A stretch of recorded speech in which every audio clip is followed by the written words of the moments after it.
Okay, here we are at the Keystone Antique Tractor Museum, and one of the recent additions is a Sun Volts Amp Tester 40. Now, I used to work on these. This is a later style model, but basically what it is it's a carbon pile load. I have an amp meter that uses a Hall effect pickup. What this is looking for the presence of a static magnetic field around a cable, and that is used to measure amperage. And you'll notice that I have two scales. I have a low scale of 0 to 100 amps and a high scale of 0 to 500 amps. And this allows me to load test the battery on the high scale and then evaluate the performance of the charging system on the low scale. And here, of course, is our test selector. And of course, when you see that I have starting, what it's doing is looking at the green scale on the voltmeter, 0 to 18 volts, and the red scale on the amp meter.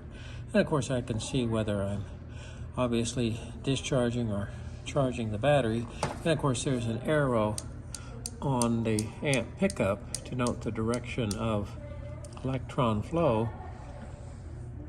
But it doesn't make any difference. If you put it on backwards, it's obvious what you're doing, which way it's going.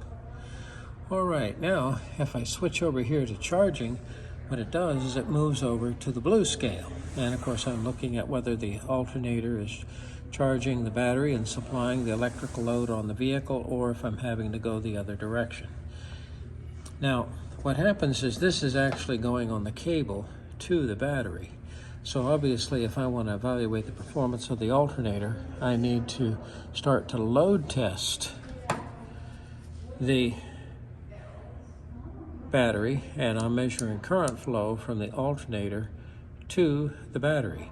Now obviously, if I'm just load testing the battery, I'm going to move my amp clamp to one of the load cables connecting from the carbon pile to the battery. But obviously, if I'm checking the charging system, I'm going to go from the battery cable to the vehicle. And you can do the negative cable, positive cable, whichever the easiest to get at. Just make sure you get all cables. So if you have a main ground cable and a smaller body ground cable, make sure you get both. All right, now if I'm going to go to the next scale right here, this is just a voltage regulator, and it's just the same as the charging scale exactly. It just reminds you to look at the green voltage scale there on the voltmeter, and I'm picking up voltage through, of course, the main cables. Now, if I slip over here to the diode stator test, what this does is it's using the amp meter to look for an AC component there in the output of the alternator. So obviously, if I have an open diode in the rectifier bridge, I'm going to have a considerable AC component. And what will happen is that I will deflect the voltmeter there into the diode stator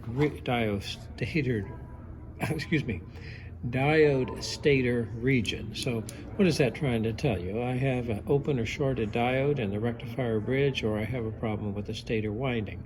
If I were looking at the alternator waveform on the scope, it would have a considerable AC component.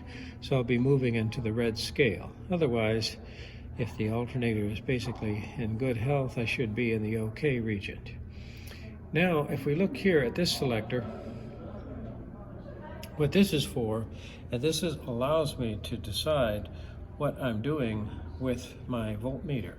Internal 18 volts is looking at the battery cables. External 18 volts is looking at a separate set of voltmeter leads. And I can slip over here to 3 volts with the external voltmeter leads, and what I'm using that for is a voltage drop test between the battery terminal and its cable clamp, or a starter cable or ground cable. Now, the voltmeter is protected, so if you slap it with 12 volts, boom, there are 2 clamping diodes across the voltmeter coil that will forward bias and protect from excessive current within the voltmeter electromagnetic coil. Now, what happens is, remember, this is electromechanical right here. This voltmeter is electromechanical. So this is the olden days, where what I'm doing for my different voltage scales is I'm actually putting a different resistor in series with the meter movement. The internal resistance of this voltmeter is, depending on which scale it's on, is probably around 10,000 ohms or less. Now I do have an external green cable, and this is my field selector. There's a circuit breaker in series with the field selector lead.